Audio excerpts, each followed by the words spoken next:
சலார், டங்கி இந்த ரெண்டு படங்களில் எந்த படம் உண்மையான வெற்றி அப்படிங்கிறத இந்த வீடியோவில் நம்ம டிஸ்கஸ் பண்ண போகிறோம்.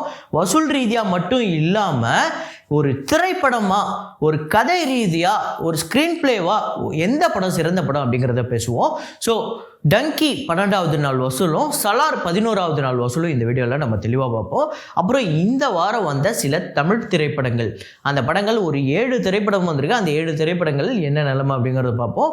அப்புறம் வந்து சபாநாயகன், காஞ்சூரிங் கண்ணப்பன் இந்த 2 படங்களுமே தொடர்ந்து வசூல் எடுத்துக்கிட்டு இருக்கு. அது மட்டும் இல்லாமல் காஞ்சூரிங் கண்ணப்பன், சபாநாயகன், அப்புறம் நேரு இந்த படங்கள்லாம் இது வரையும் எவ்வளோ ஷேர் வந்திருக்கு, ப்ராஃபிட் வந்துருச்சா, பெரிய ஹிட்டாச்சா, பிளாக் பஸ்டரா அப்படிங்கிறத எல்லாத்தையுமே இந்த வீடியோவில் பார்ப்போம். ஸோ வீடியோக்குள்ள போகிறதுக்கு முன்னாடி நம்ம சேனலை நீங்கள் சப்ஸ்கிரைப் பண்ணல அப்படின்னா பண்ணிவிடுங்க. பக்கத்தில் இருக்க பெல் ஐகானை அப்படியே ப்ரெஸ் பண்ணிவிடுங்க. வாங்க வீடியோக்குள்ளே போகலாம்.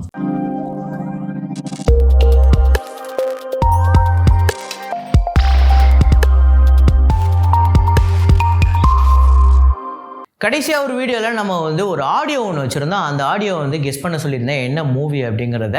நீங்கள் நிறைய பேர் கரெக்டாக கெஸ் பண்ணியிருந்தீங்க. அது என்ன ஆடியோ, என்ன படம் அப்படிங்கிறத இப்போ பார்த்துட்டு வாங்க. மேலே நான் நேசிக்கிற நண்பர்கள் எல்லாம் முஸ்லீம்கள். இங்கே யாரும் மதங்களை பார்க்கறதில்ல, மனுஷங்களை தான் பார்க்கணும். மேலே நான் நேசிக்கிற நண்பர்கள் எல்லாம் முஸ்லீம்கள். இங்கே யாரும் மதங்களை பார்க்கறதில்ல, மனுஷங்களை தான் பார்க்கணும். ஆமாங்க, நரசிம்மா தான். நரசிம்மாவில் வந்து ஒரு தீவிரவாதி கிட்ட, அதாவது ஸ்ரீமன் கிட்ட பேசுவார் நம்ம விஜயகாந்த் சார். உண்மையிலே நீங்கள் வந்து ஒரு இஸ்லாமியராக இருந்தீங்க அப்படின்னா அந்த சீனை பார்க்கும்போது உங்களுக்கு பயங்கர பூரிப்பாக இருக்கும். ஏன்னா ஒரு பாகிஸ்தானில் இருக்க முஸ்லீமை விட இந்தியாவில் இருக்க முஸ்லீம் எந்த அளவுக்கு பாதுகாப்பாகவும், எந்த அளவுக்கு அவனுக்கு கிடைக்க வேண்டியதெல்லாம் எந்த அளவுக்கு கிடைக்குது அப்படிங்கிறதையும், அதாவது அப்துல் கலாம்லேருந்து ஃபாத்திமா பீவிலேருந்து எல்லாத்தையும் முன்னுதாரணம் காட்டி பயங்கரமாக இருக்கும் அந்த சீனு. ஸோ அதுதான், இங்கே யாரும் வந்து மதங்களை பார்க்கல, எல்லாருமே மனுஷங்களை தான் பார்க்குறோம். இங்கே எல்லாருக்குமே ஒரே மதம் தான், இந்தியா அப்படிங்கிறது தான் அந்த மதம் அப்படிங்கிறத சொல்லியிருப்பாரு. உண்மையிலே கேப்டனை தவிர வேறு யாராவது இந்த டைலாக் சொல்லியிருந்தாங்கன்னா இந்த அளவுக்கு நம்மளுக்கு பூரிப்பாக இருக்குமோன்னு கேட்டால் அது சந்தேகம் தான். உண்மையிலே இந்த மாதிரி வசனங்கள்லாம் அடித்து துவம்சம் பண்ணுவார் நம்ம விஜயகாந்த் சார். ஸோ அதை கரெக்டாக கெஸ் பண்ண முதல் 5 பேர் ஸ்ரீ பிரவீன், எஸ்கே தமிழ் கிரிஞ்சு, அப்புறம் கண்ணன், பவானி, கைப்புள்ள, அருள்ராஜ் இந்த 5 பேர் தான் வந்து முதல்ல கரெக்டான ஆன்சரை கமெண்ட் பண்ணியிருக்காங்க. அப்புறம் இன்றைக்கி வந்து ஒரு ஃப்ரேம் ஒன்று வச்சுருக்கேன். அது என்ன ஃப்ரேம், என்ன படம் அப்படிங்கிறத கண்டுபிடிங்க.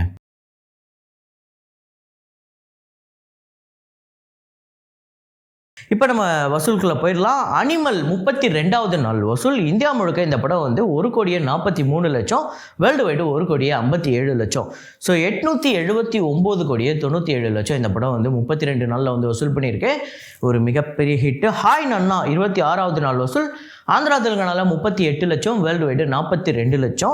ஸோ 72,04,00,000 இந்த படம் வந்து வசூல் பண்ணியிருக்கு. அப்புறம் நேரு அப்படிங்கிற ஒரு மலையாள படம் மோகன்லால் அவர்களுக்கு ஒரு மிகப்பெரிய வெற்றி, மிகப்பெரிய பிளாக் பஸ்டர் அப்படின்னு சொல்லலாம். 12வது நாள் கேரளாவில் 3 கோடி, ரெஸ்ட் ஆஃப் இந்தியாவில் 28,00,000, ஓவர்சீஸில் 3,28,00,000. ஸோ டோட்டலாக 6,56,00,000 இந்த படம் வந்து வசூல் பண்ணியிருக்கு. கேரளாவில் இதுவரையும் டோட்டலாக 36,18,00,000, ரெஸ்ட் ஆஃப் இந்தியாவில் 3,85,00,000, ஓவர்சீஸில் 29,83,00,000, வேர்ல்டு வைடு 69,86,00,000 இந்த படம் வந்து வசூல் பண்ணியிருக்கு. இந்த படம் ஷேர் டீட்டெயில்ஸ் பார்த்துருவோம். தியேட்டர்கள் ரைட்ஸ் 11 கோடிக்கு போயிருக்கு. இந்த படத்தோட பட்ஜெட் 12 கோடி. தியேட்டர்கள் ஷேர் இதுவரையும் 37,02,00,000. ஸோ 26,02,00,000 இந்த படத்துக்கு ப்ராஃபிட்டு. வெறும் 11 நாளில் இந்த படம் ஒரு பிக்கஸ்ட் பிளாக் பஸ்டருங்க. ஸோ 11 நாள்லேயே இந்த படத்துக்கு பட்ஜெட்டை விட, அதாவது காசு கொடுத்து, இப்போ நான் வந்து ஒரு கோடிக்கு ஒரு ஏரியாவை கொடுத்து வாங்குறேன்னா எனக்கு வந்து திரும்ப ரிட்டனாக வந்தது 3 கோடி கிட்ட. அப்படின்னா 1 கோடி போட்ட எனக்கு 3 கோடி வந்திருக்கு. 2 கோடியே வந்து எனக்கு வருமானம், லாபம். ஸோ அந்த அளவுக்கு இந்த படம் வந்து ஒரு பெரிய வெற்றி படமாக அமைஞ்சிருக்கு. அப்புறம் காட்டேரா அப்படின்னு ஒரு கன்னட படம். இந்த படம் தொடர்ந்து ஒரு நல்ல வசூல் எடுத்துக்கிட்டு இருக்கு. தர்ஷன் அவர்களோட படம். டே 4 கர்நாடகாவில் 7,65,00,000, வேர்ல்டு வைடு 7,77,00,000 வந்து வசூல் பண்ணியிருக்கு. கர்நாடகாவில் 32,08,00,000, வேர்ல்டு வைடு 32,59,00,000. கர்நாடகாவை தவிர இந்த படம் வேறு எங்கேயும் பெரிய வசூல் எடுக்கலை. ஆனால் கர்நாடகாவில் பெரிய வசூல் 4 நாளில் 30 கோடிக்கு மேலே. அப்புறம் டெவில் அந்த படத்தோட டே 4 கலெக்ஷன் கல்யாண் ராம் அவர்களோட படம். ஆந்திரா தெலுங்கானால 3 கோடியே 28 லட்சம், வேர்ல்டு வைடு 3 கோடியே 55 லட்சம். ஆந்திரா தெலுங்கானால 11 கோடியே 95 லட்சம், வேர்ல்டு வைடு 14 கோடியே 68 லட்சம். ஸோ இப்போ இந்த காட்டேரா அப்புறம் இந்த டெவில் இந்த 2 படத்தை கம்பேர் பண்ணும்போது காட்டேரா பெரிய வசூல் எடுத்துக்கிட்டு இருக்கு. அதுவும் இல்லாமல் இந்த வருஷத்தில் கன்னட மூவியில் ஒரு வெற்றி படமாக அமைகிறதுக்கு வாய்ப்பு இருக்குது. ஏன்னா இந்த வருஷம் கன்னட மூவியில் வெற்றின்னு ஒன்று கிடையவே கிடையாது. சப்த சாகரடாச்சே எல்லோ சைடு ஏ வெற்றின்னு நினைக்கிறேன், சைடு பி ஃப்ளாப்பு. ஸோ அப்புறம் காஞ்சூரிங் கண்ணப்பன் அந்த படத்தோட 24வது நாள் வசூல் தமிழ்நாட்டில் 16 லட்சம், வேர்ல்டு வைடு 18 லட்சம் இந்த படம் வந்து வசூல் பண்ணியிருக்கு. தொடர்ந்து இந்த படம் 10 லட்சத்துக்கு மேலே வசூல் பண்ணிக்கிட்டு இருக்கு. நேற்று ஹாலிடே, ஸோ நியூ இயர் அந்த அன்னைக்கு கூட ஒரு பெரிய வசூல் எடுத்திருக்கு. அப்புறம் தமிழ்நாட்டில் 11 கோடியே 51 லட்சமும், வேர்ல்டு வைடு 13 கோடியே 14 லட்சம் வந்து வசூல் பண்ணியிருக்கு இந்த படம். இந்த படத்தோட ஷேர் டீட்டெயில்ஸ் பார்த்துருவோம். ஸோ இந்த படத்தோட பட்ஜெட் 8 கோடி, 4 கோடியே 50 லட்சத்துக்கு தேட்டர்கள் ரைட்ஸ் போயிருக்கு. ஷேர் பார்த்திங்க அப்படின்னா 7 கோடியே 27 லட்சம், ப்ராஃபிட்டு 2 கோடியே 77 லட்சம். ஒரு ஹிட்டான படமாக அமைஞ்சிருக்கு. சதீஷ் அவர்கள் போன வருஷம் கூட ஒரு படம் நடிச்சிருந்தார், நாய் சேகர் அப்படின்னு, ஒரு பயங்கர ஃப்ளாப்பு. அதே பேரில் வந்த வடிவேல் படமும் ஃப்ளாப்பு. அப்புறம் இந்த வருஷம் கூட ஒரு 2 ஹாரர் காமெடி படம் வந்து ஹிட்டாக இருக்குது. ஒன்று வந்து நம்ம சந்தானம் அவர்கள் நடித்த டிடி ரிட்டர்ன்ஸ், காஞ்சூரிங் கண்ணப்பன், ரெண்டுமே ஒரு ஹிட்டான படமாக அமைஞ்சிருக்கு. அப்புறம் சபாநாயகன் இந்த படத்தோட 11வது நாள் வசூல் தமிழ்நாட்டில் 41 லட்சம், வேர்ல்டு வைடு 45 லட்சம் வந்து வசூல் பண்ணியிருக்கு. இதுவரையும் இந்த படம் 11 நாளில் 4 கோடியே 58 லட்சமும், வேர்ல்டு வைடு 5 கோடியே 12 லட்சம் வந்து வசூல் பண்ணியிருக்கு. 4 கோடியே 50 லட்சம். இந்த படத்தோட பட்ஜெட் 3 கோடிக்கு தேட்டர்கள் ரைட்ஸ் போயிருக்கு. ஷேரு 2 கோடியே 86 லட்சம். ஸோ 93% இந்த படம் வந்து ரெக்கவர் ஆகிடுச்சு. இந்த படம் இன்னொரு 2 நாளில் பிரேக் இவன் பண்ணி ப்ராஃபிட் ஜோனுக்குள்ளே போயிடும். அப்புறம் இந்த வாரம் வந்த சில படங்கள், 7 படங்கள். சரக்கு மன்சூர் அலிகான் படம் டே 4 4 லட்சம், டோட்டலாக 17 லட்சம், டிசாஸ்டர். அப்புறம் நந்திவர்மன் அப்படிங்கிற ஒரு படம் டே 4 3 லட்சம் வந்து வசூல் பண்ணியிருக்கு, டோட்டலாக 14 லட்சம். இந்த படத்தோட பட்ஜெட் 3 கோடி 25 லட்சம், டிசாஸ்டர். வட்டார வழக்கு இந்த படம் டே 4 3.5 லட்சம், டோட்டல் 14 லட்சம். இந்த படம் 3 கோடி பட்ஜெட், இந்த படமே டிசாஸ்டர். அப்புறம் ஓடவும் முடியாது ஒளியவும் முடியாது அப்படிங்கிற ஒரு யூடியூபர்லாம் வச்சு எடுத்த படம். இந்த படம் வந்து டே 4 வந்து 5 லட்சம் வந்து வசூல் பண்ணியிருக்கு, டோட்டல் 18 லட்சம். ஸோ இந்த படமே டிசாஸ்டர், 2 கோடி 75 லட்சம் இந்த படத்தோட பட்ஜெட். மதிமாறன் இந்த படத்தோட டே 4 கலெக்ஷன் 5.5 லட்சம், டோட்டலாக 16 லட்சம். ஸோ இந்த படத்தோட பட்ஜெட் பார்த்திங்க அப்படின்னா 3 கோடி, டிசாஸ்டர்.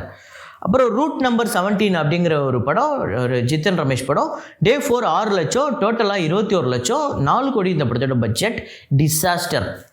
அப்புறம் டிக்டாக் அப்படின்னு நம்ம பிரியங்கா மோகன் அவர்களோட படம் டே 4 8 லட்சம், டோட்டலாக 20 லட்சம் வந்து வசூல் பண்ணியிருக்கு, பட்ஜெட் 3.5 கோடி, டிசாஸ்டர். 7 படங்களுமே மிகப்பெரிய டிசாஸ்டர். ஸோ சின்ன படங்கள் நல்லா இருக்குன்னு சொன்னாலுமே இந்த சின்ன படங்களுக்கு பெரிய வெற்றி அடைஞ்சுதா அப்படின்னு கேட்டிங்கன்னா, நல்லா இருக்குங்கிற பட்சத்தில் கூட இந்த படங்கள்லாம் என்னங்க ஒரு 5 லட்சம் 6 லட்சத்தை தாண்டி கலெக்ட் பண்ண மாட்டேங்குதுங்க அப்படிங்கிறது தான் உண்மை.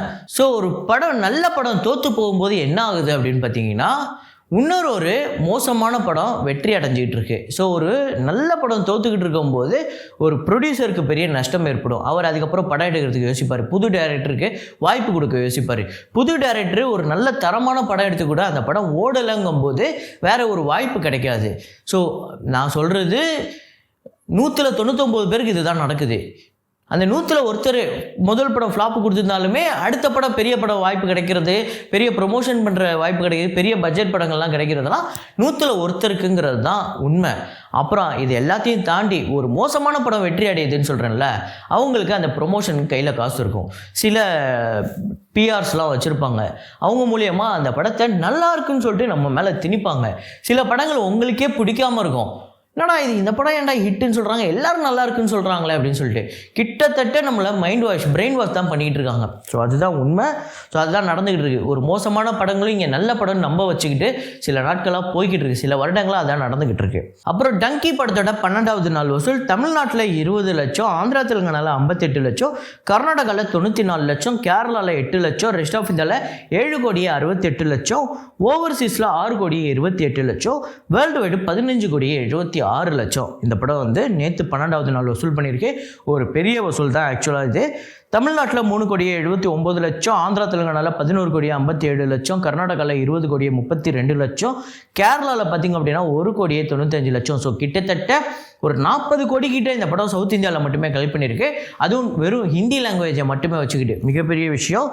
ரெஸ்ட் ஆஃப் இந்தியாவில் 180 கோடியே 4 லட்சம், ஓவர்சீஸில் 141 கோடியே 33 லட்சம், வேர்ல்டு வைடு இந்த படம் 359 கோடி வந்து வசூல் பண்ணியிருக்கு. 12 நாளில் 359 கோடி. டங்கி சலார் 11வது நாள் வசூல் தமிழ்நாட்டில் 63 லட்சம், ஆந்திரா தெலுங்கானாவில் 4,22,00,000, கர்நாடகாவில் 1,08,00,000, கேரளாவில் 61 லட்சம், ரெஸ்ட் ஆஃப் இந்தியாவில் 6,84,00,000, ஓவர்சீஸில் 5,14,00,000, வேர்ல்டு வைடு 18,54,00,000. அப்புறம் சலார் படத்தோட டோட்டல் கலெக்ஷன் தமிழ்நாட்டில் 21,27,00,000, ஆந்திரா தெலுங்கானாவில் 218,88,00,000, கர்நாடகாவில் 38,95,00,000, கேரளாவில் 17,24,00,000, ரெஸ்ட் ஆஃப் இந்தியாவில் 127,9,00,000, ஓவர்சீஸில் 137,52,00,000, வேர்ல்டு வைடு 553,90,00,000 மேலே இந்த படம் வந்து வசூல் பண்ணியிருக்கு 11 நாளில். ஸோ இப்போ இது 2 படத்தோட பட்ஜெட் அப்படிங்கும்போது நிறைய பேர் சொல்கிறது என்னென்னா, சலாரோட பட்ஜெட் கம்மி, நீங்கள் அதிகமாக சொல்லிக்கிட்டு இருக்கீங்க அப்படின்னு சொல்லிக்கிட்டு இருக்கீங்க.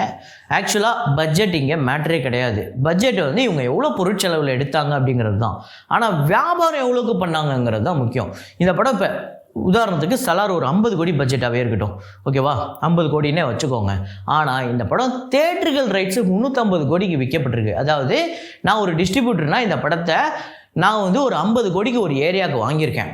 எனக்கு அந்த படம் ஒரு 55 கோடி 60 கோடி எனக்கு வந்தால் தான், ஷேர் வந்தால் தான் நான் ஒரு 5 கோடி 10 கோடி பார்த்துட்டு போக முடியும். ஆனால் நான் 50 கோடிக்கு வாங்கிட்டு எனக்கு வசூலே 50 கோடி 60 கோடி தான் வந்திருக்கு அப்படின்னா நான் பெருத்த நஷ்டத்தை சந்திப்பேன். ஸோ அதுதான் உண்மை. டங்கியை பொறுத்தவரையும் அது கிடையாது. ஏன்னா 120 கோடி பட்ஜெட்டு 120 கோடிக்கு அது விற்றுட்டாங்க. ஸோ அதில் வரக்கூடிய, அதாவது மீதி சேட்டலைட் ரைட்ஸ் அது இதுன்னு வரக்கூடியதெல்லாம் வேறு மாதிரி அவங்க லாபத்தை பிரிச்சுக்கிட்டாங்க. ஆனால் சலார் தேட்டரிக்கல் ரைட்ஸ் மட்டுமே 350 கோடிக்கு போயிருக்கு. 350 கோடிக்குன்னா வாங்கின டிஸ்ட்ரிபியூட்டர்ஸ் இருக்காங்கல்ல, அவங்களுக்கு லாபத்தை கொடுக்காத ஒரு படம் வெற்றி படமாக என்றைக்குமே அமையாது. அது எல்லா படத்துக்குமே பொருந்தும். நீங்கள் ப்ரொடியூசருக்கு 1000 கோடி லாபத்தை எடுத்துகிட்டு நான் டிஸ்ட்ரிபியூட்டருக்கு 10 லட்சம் 20 லட்சம் நஷ்டம்னாலும் அந்த படம் ஒரு ஆவரேஜ் மூவியாக தான் கருதப்படும். எதனால் ஜெயிலர் லியோலாம் பெரிய ஹிட்டுன்னு நம்ம சொல்லிகிட்டு இருக்கோம். ஜெயிலர் ஒரு மிகப்பெரிய ப்ராஃபிட்டு, எல்லா இடத்துலையும் வாங்கின எல்லாருக்குமே ப்ராஃபிட்டு. லியோ அதே மாதிரியே வாங்கின எல்லாருக்குமே ப்ராஃபிட்டு. அதே மாதிரி தான் விஸ்வாசம்லாம் பார்த்திங்க அப்படின்னா நம்ம இண்டஸ்ட்ரி ஹிட்டுன்னு எதுக்கு சொல்கிறோம்? எல்லா இடத்துலையும் ப்ராஃபிட், எல்லா இடத்துலையும் பெரிய லாபத்தை எடுத்துகிட்டு போனாங்க. ஸோ அதனால தான் நம்ம இந்த படங்கள்லாம் பெரிய ப்ராஃபிட், பெரிய ஹிட்டு. பாகுபலி எதனால் பெரிய ஹிட்டு, KGF 2 எதனால் பெரிய ஹிட்டு? ஸோ இதுதான் காரணம். ஸோ ஒரு பெரிய பட்ஜெட் எடுத்து அதே மாதிரியே பெரிய வசூல் எடுக்கிறது மட்டும் கிடையாது, அந்த வாங்கினவங்களுக்கு லாபத்தை கொடுக்கல அப்படின்னா அது ஒரு தோல்வி படம். ஸோ இப்போதைக்கு லாபத்தை இதுவரையும் சலார் கொடுக்கல. டங்கி வாங்கின எல்லாருக்குமே லாபத்தை, பெரிய லாபத்தை கொடுத்துருக்கு. இப்போதைக்கு கம்பேர் பண்ண போனால் டங்கி தான் இப்போதைக்கு வெற்றி படம் வசூல் ரீதியாக. ஒரு கண்டென்ட்டாக பார்த்தீங்க அப்படின்னா டங்கி தான் கிளாஸான ஃபிலிம். நீங்கள் இன்னும் ஒரு 20 வருஷம் கழிச்சு டங்கியை பார்த்தாலும் ஆஹா என்ன ஒரு படம்யா அப்படின்னு நீங்கள் சொல்லுவீங்க. சலார் அப்படியான்னு தெரில, மேபி உங்களில் நிறைய பேருக்கு பிடிச்சிருக்கலாம்.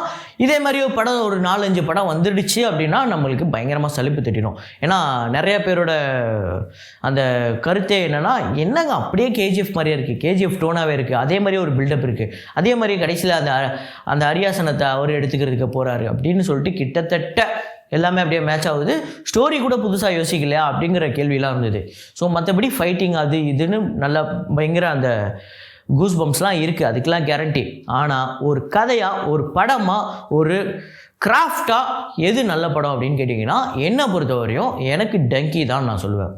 ஸோ இந்த 2 படங்களில் உங்களுக்கு எந்த படம் வெற்றி படம் நீங்கள் நினைக்கிறீங்க அப்படிங்கிறத சொல்லுங்கள். ஸோ இப்போ நான் சொன்னதை வச்சு பட்ஜெட் மேட்ரு கிடையாது. நீங்கள் எவ்வளோக்கு விற்றீங்க, எவ்வளோ உங்களுக்கு லாபம் கிடைச்சிதுங்கிறது தான் முக்கியம்.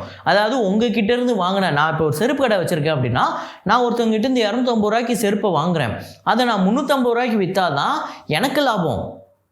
அப்போ தான் அந்த செருப்புமே ஓகே ஒரு நல்ல பிராண்டு, இந்த பிராண்டை நம்பி 350 ரூபாய்க்கு வாங்குறாங்க அப்படின்னு எனக்கு லாபம்.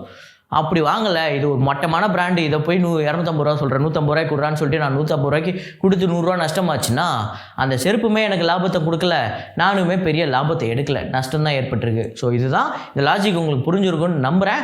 ஸோ இந்த 2 படங்களில் உங்களுக்கு நீங்கள் நல்ல படம் அப்படின்னு எதை சொல்வீங்க அப்படிங்கிறத கமெண்ட்டில் போடுங்க. இதே மாதிரி ஒரு வீடியோவில் இதே மாதிரி கலெக்ஷன் ரிப்போர்ட்டில் மீண்டும் நான் உங்களை சந்திக்கிறேன். Signing off Rahman.